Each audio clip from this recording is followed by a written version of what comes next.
this is Priya and most welcome to our channel English with Rahul Gupta.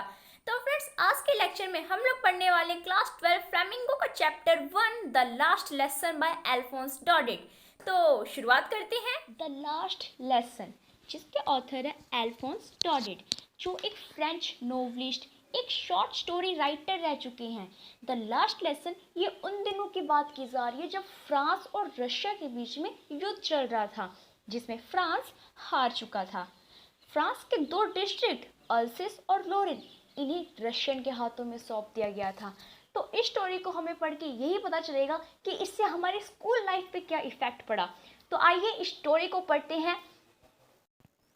तो इस कहानी में शुरुआत होती है फ्रेंच जो स्कूल में पढ़ता था। उस दिन फ्रेंच स्कूल के लिए काफ़ी देर से चला और डांट खाने के भय से जकड़ा हुआ था, क्योंकि एम हेमेल जो फ्रेंच के टीचर थे उन्होंने पार्टिसिपल्स याद करने का होमवर्क दिया था और फ्रेंच को पार्टिसिपल्स का एक वर्ड भी नहीं पता था।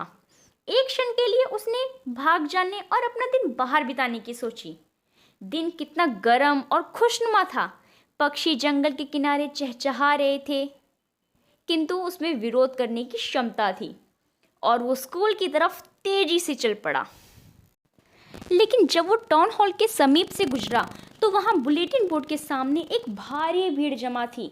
बुलेटिन बोर्ड वो जिसमें सारी न्यूज़ आती हैं। पिछले 2 सालों से बुरी खबरें ही वहाँ से आ रही थी। हारी गई लड़ाइयाँ, खदेड़े जाना और कमांडिंग ऑफिसर के आदेश। लेकिन फ्रेंच वहाँ बिना रुकी मन में सोचा, अब क्या बात हो सकती है।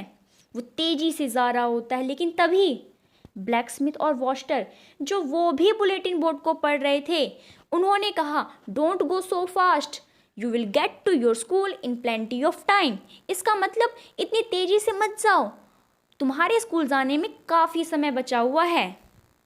फ्रेंच ने सोचा वह मेरा मजाक उड़ा रहे हैं और हाँफते हुए एम हेमेल के छोटे बगीचे में पहुंच गया। आमतौर पर जब स्कूल आरंभ होता था, बहुत ज़्यादा शोर जो बाहर गली तक सुना जा सकता था। डेस्कों का खुलना बंद होना, मेज पर अध्यापक की बड़ी छड़ी की खड़खड़ाहट सुनी जा सकती थी। ऐसा हम लोग अपनी स्कूल लाइफ से भी कनेक्ट कर सकते हैं, क्योंकि ऐसा रियल में होता है। किंतु यह सब कितना शांत था, जैसे कि रविवार की सुबह हो। खिड़की में से फ्रेंच ने अपने सहपाठियों को अपने अपने स्थान पर बैठे हुए देखा और एम हेमेल को अपने बाह के नीचे लोहे की छड़ी को रखे हुए चहलकदमी करते हुए देखा। अब फ्रेंच को दरवाज़ा खोलना था और सबके सामने अंदर जाना था। अब हम लोग खुद भी इमेजिन कर सकते हैं वो कितना ज़्यादा शर्माया हुआ होगा, कितना ज़्यादा डरा हुआ होगा, क्योंकि ऊपर से उसने अपना होमवर्क भी याद नहीं किया था।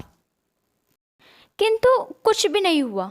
एम हेमेल ने फ्रेंच को देखा और बिल्कुल दयालुतापूर्वक से कहा, लिटिल फ्रेंच, जल्दी से अपने स्थान पर बैठ जाओ, हम तुम्हारे बिना ही लेसन स्टार्ट करने जा रहे थे।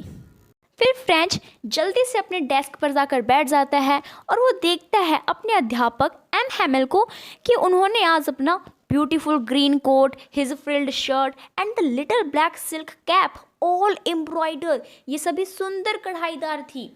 और ये सब वो सिर्फ इंस्पेक्शन या प्राइज डेज इन दिनों ही पहनते थे। इसके अलावा वो कभी भी ऐसे कपड़े नहीं पहनते थे। इसके अलावा सारा स्कूल बड़ा अजीब और गंभीर लग रहा था। सबसे ज़्यादा आश्चर्यचकित बात करने वाली ये थी कि जो बैक बेंचेस, जो पीछे वाले जो बेंचेस थे, वो हमेशा खाली रहते थे और आज वो भरे हैं ओल्ड होसर जो अपने 3 कुनी टॉप को पहने हुए हैं, the former mayor, the former postmaster and several other besides. सब कोई सैड दिख रहा था। एम हेमेल वो कहते हैं, मेरे बच्चों, ये तुम्हारा लास्ट लेसन है जो मैं तुम्हें सिखा रहा हूँ। बर्लिन से ऑर्डर आया है कि अल्सेस और लोरेन के विद्यालयों में अब केवल जर्मन भाषा ही पढ़ाई जाए। कल से नया टीचर आ जाएगा। यह तुम्हारा लास्ट फ्रेंच लेसन है। मैं चाहता हूँ कि आप सभी ध्यान दें। ये शब्द मेरे लिए कैसे वज्रपात के समान प्रतीत हुए थे। फिर फ्रेंच मन ही मन में सोचता है कि लग रहा है ये वही है जो बुलेटिन बोर्ड में लिखा हुआ था।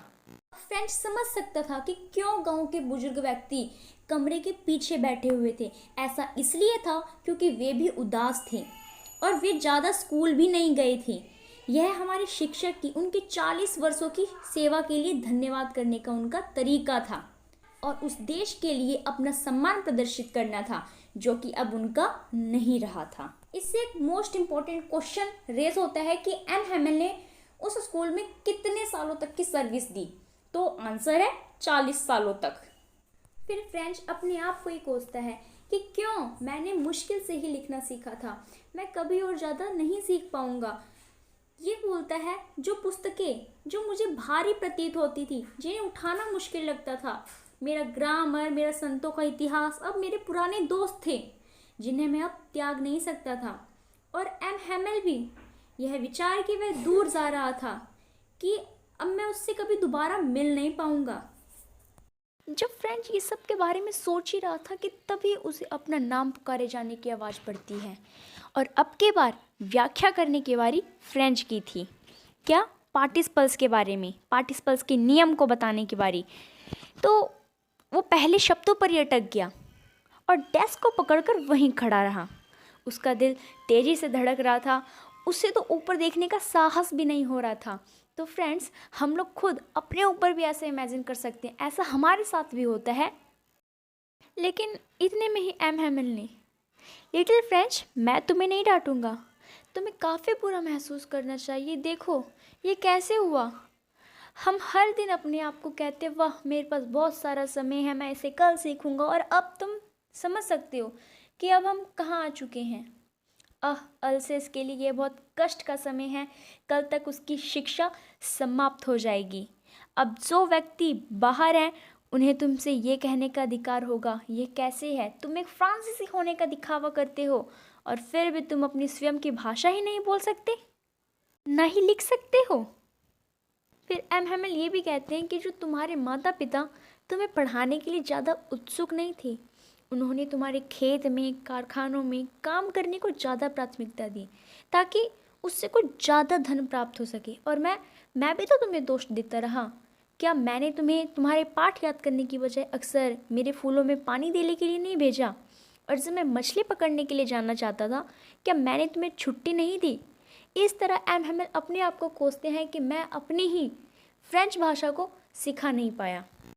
फिर एम हैमिल फ्रेंच लैंग्वेज के बारे में बात करते रहे और बोलने लगे, ये संसार में सबसे सुंदर, सबसे स्पष्ट और सबसे तर्क संगत भाषा है। हमें इसे हमारे बीच सुरक्षित रखना चाहिए और इसे कभी नहीं भूलना चाहिए। अब ग्रामर के बाद अब we had a lesson in writing. अब हमारे लिए लिखाई के लिए एक पाठ था। उस दिन एम हैमिल हमारे लिए न्यू कॉपियाँ लाए थे जिस पर सुंदर घुमावदार लिखाई में लिखा गया था फ्रांस अल्सेस, फ्रांस अल्सेस। हर कोई अपने काम पर लगा हुआ था। वहाँ पर बहुत ज़्यादा साइलेंस, बहुत ज़्यादा चुप्पी थी। वहाँ पर सिर्फ जो आवाज़ आ रही थी वो सिर्फ पेन के कागज़ पर चलने की थी।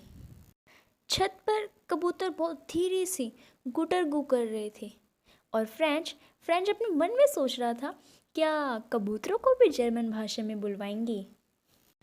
फ्रेंच लिखते हुए जब ऊपर देखता है तो एम हैमिल को देखता है। वो अपनी कुर्सी पर बैठे हुए हैं और वो हर एक वस्तु को घूर घूर कर देख रहे हैं, जैसे कि वो अपने माइंड में हर एक चीज़ निश्चित करना चाह रहे थे कि जो उस छोटे कमरे में हर वस्तु कैसी दिखाई देती थी। बात तो ये थी कि जब वो 40 सालों तक उसी स्थान पे थे, सारी की सारी चीज़ें उसी की तरह थी। सिर्फ डेस्क और बेंच सिर्फ घिस कर चिकने हो गए थे। बगीचे में अखरोट के जो पेड़ थे वो लंबे हो गए थे। वह बेल जिसे उसने खुद अपने हाथों से लगाया था, खिड़की से लेकर छत तक स्वयं घूमकर चढ़ गई थी। अब राइटिंग के बाद उनको एक चैप्टर पढ़ना था इतिहास का। तभी छोटे बच्चों ने अपना बा बे बे बो एक तरफ का गीत गाया।